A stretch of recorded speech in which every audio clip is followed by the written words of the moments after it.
In the aftermath of the Winder school shooting, I finally decided to buy a gun safe.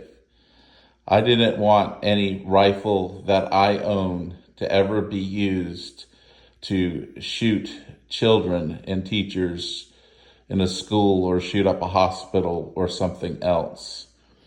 Before, I used to keep my magazines and ammunition as well as my pistols in a smaller safe, but I realized that people could still come into my home and steal my rifles and go out and buy a magazine clip and buy ammunition and then use rifles that I own in a crime, even though it would never be anything that I would want to happen. So I got the gun safe.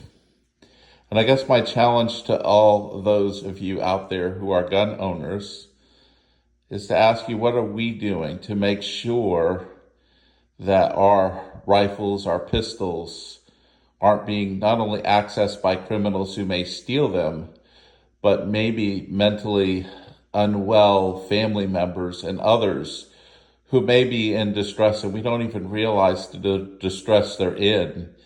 And yet they, through us, have access to weapons that can harm people. And I just couldn't live with that thought. So I went out and bought a gun safe.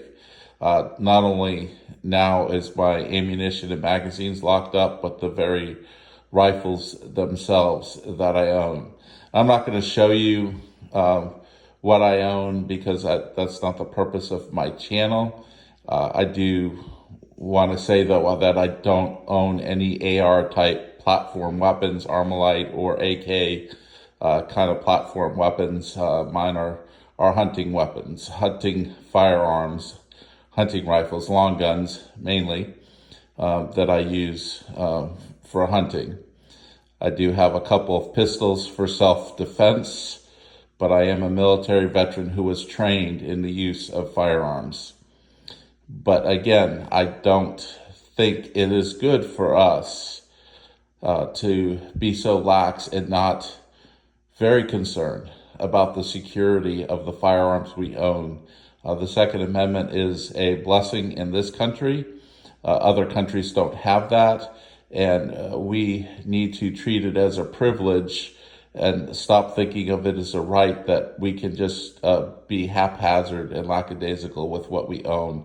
Rather, I would encourage all of us to just think about what responsible gun ownership means. Thank you so much for tuning in. Have a good day. God bless.